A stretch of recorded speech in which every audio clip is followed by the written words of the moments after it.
Bonjour à tous et bienvenue dans cette vidéo en toute intimité avec Bérénice Boursier qui est psychanalyste et sexothérapeute à Miami. Oui, bonjour Alex, Bonjour à toi. tous. Merci en tout cas d'avoir répondu à mon invitation. J'avais envie de te poser des questions aujourd'hui. Quels sont les deux problèmes par exemple principaux que tu peux rencontrer quand tu as des hommes ou des femmes qui viennent te voir pour des problèmes au niveau de la sexualité? Il y a une perte de libido. Ça Figure-toi. c'est d'accord. Oui, pourtant, sous le soleil de Miami, on ne pourrait pas croire. Effectivement. Est-ce que le soleil de Miami va réchauffer les cœurs et les corps?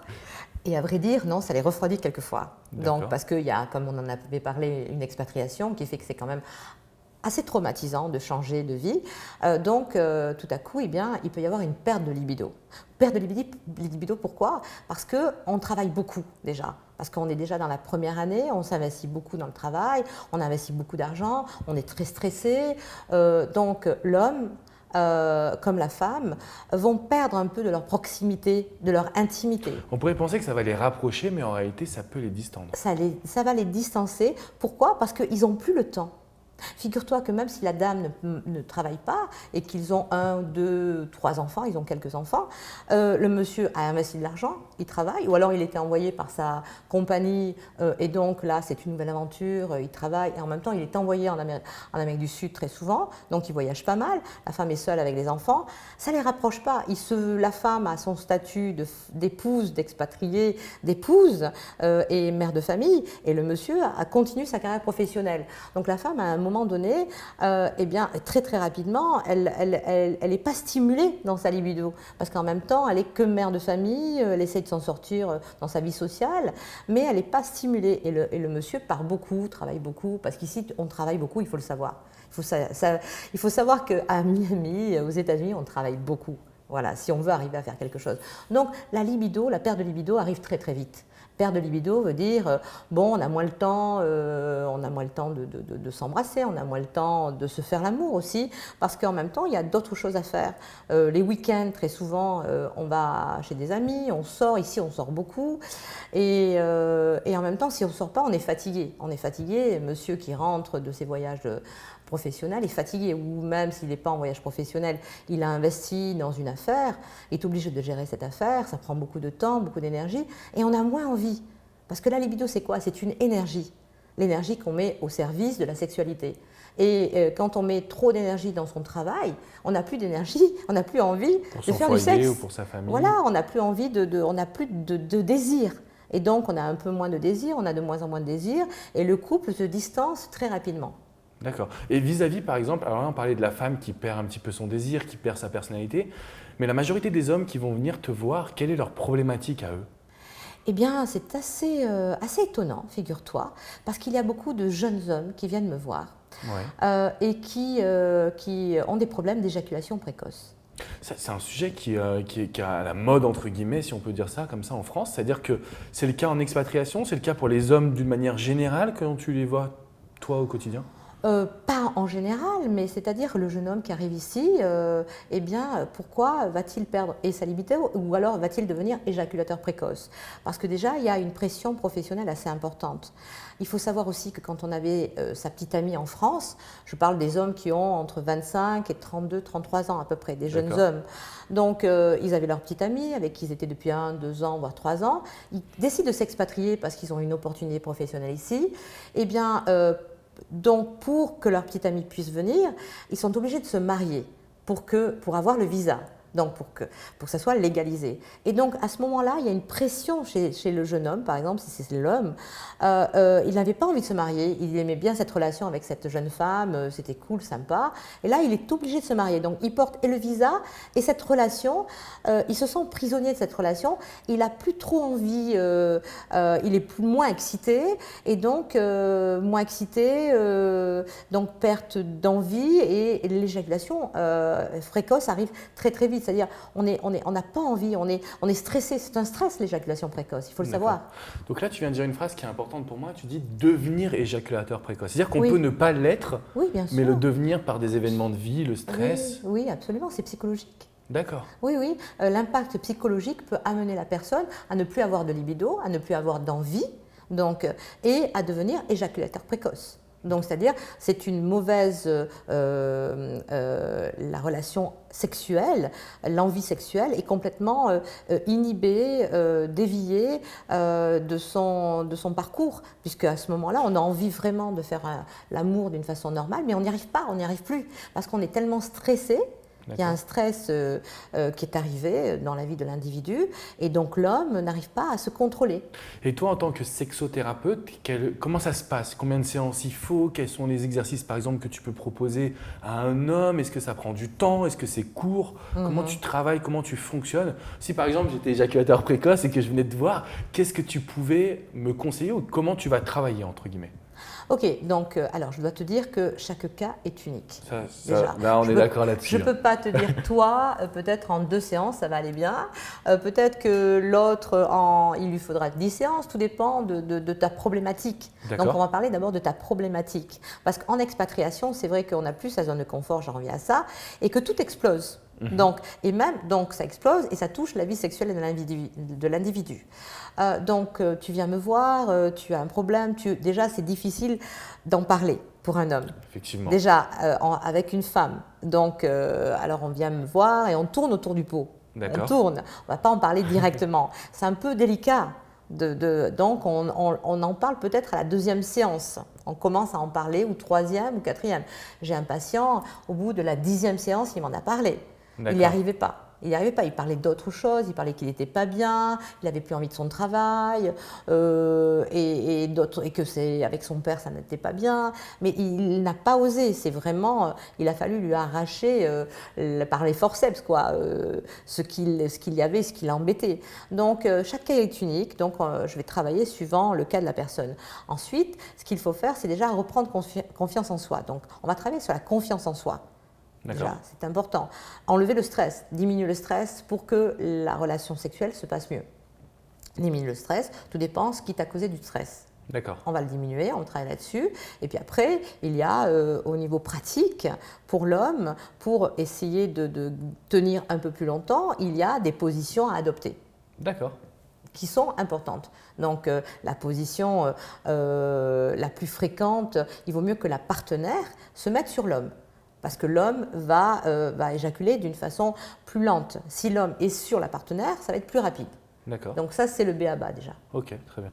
Alors, petit aparté, si vous avez des questions, n'hésitez surtout pas à laisser un commentaire. Je suis sûr que Bérénice pourra vous répondre.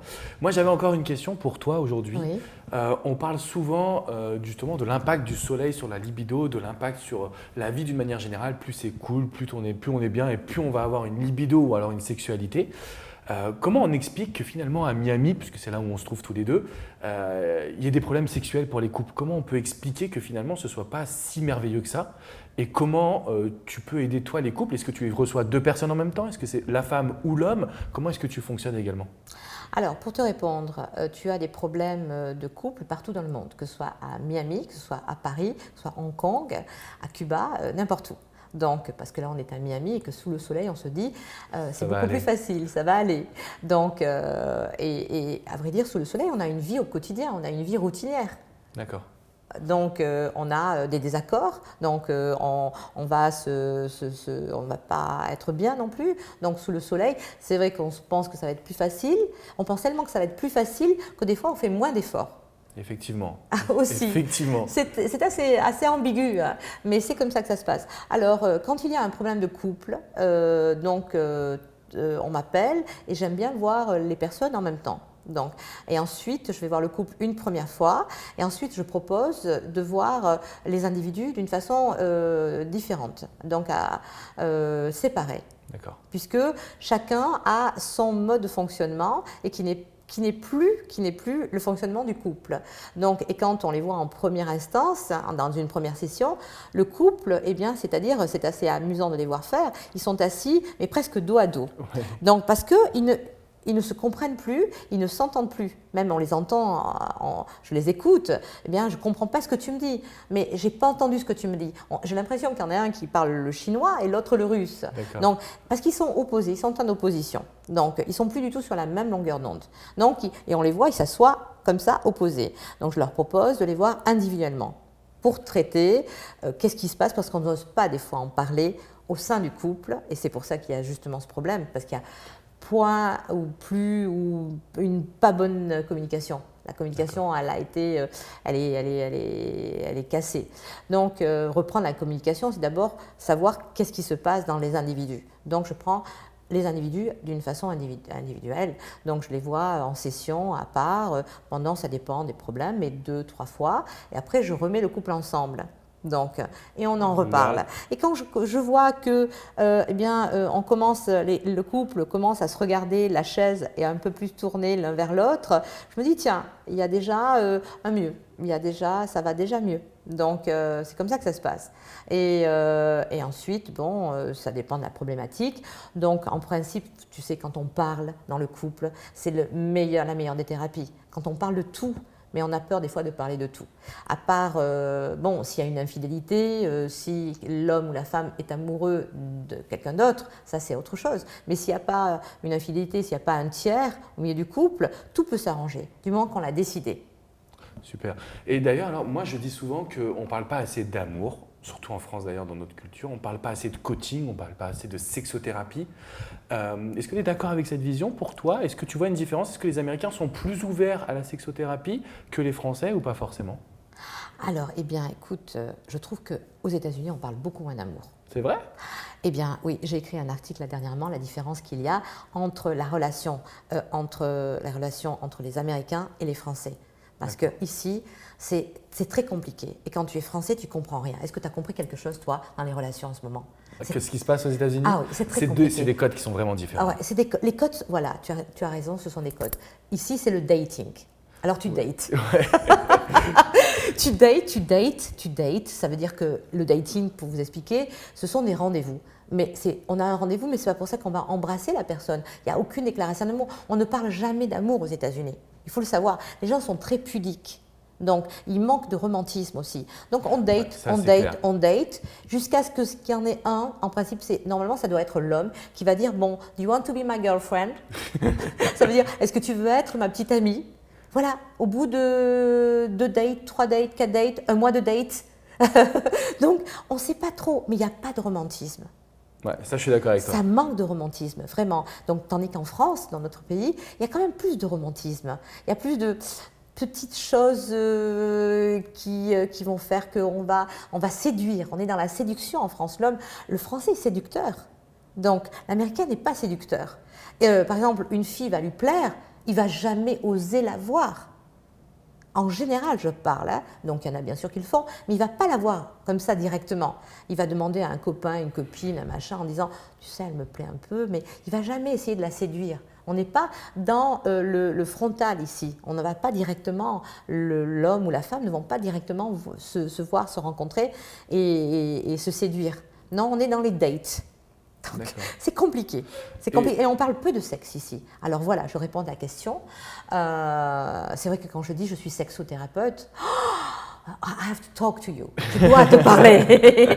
Et on me prend et on me met de côté, on me dit il faut que je t'explique là, have a problem. Voilà. Mais on ne parle pas de sexe.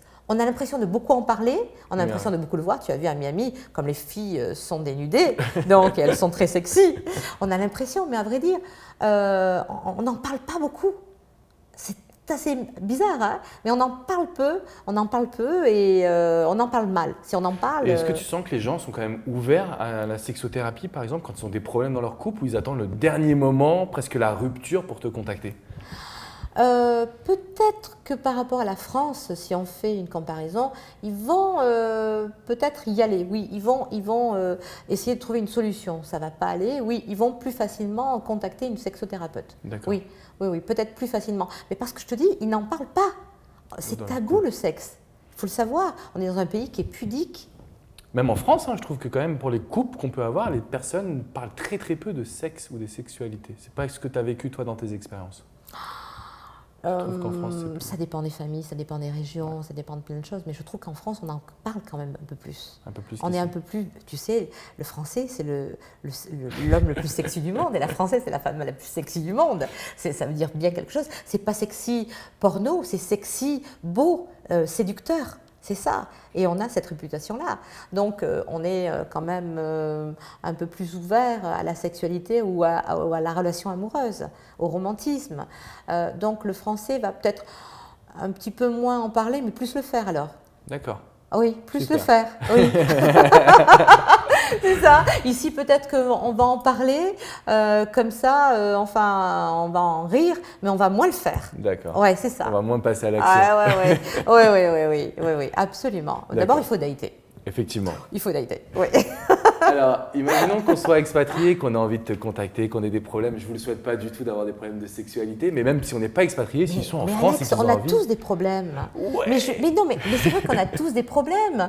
Et alors, si on en parle, on n'a plus de problème. Alors, comment on fait pour t'en parler? Si on est français, est-ce qu'on peut te contacter quand même? Bien sûr, on peut me contacter. Je fais des consultations par Skype, par FaceTime. Je le savais, mais je voulais quand même que tu puisses leur Ouais, dire. Voilà. Alors, vous pouvez me contacter. Donc, avec plaisir, je vous répondrai.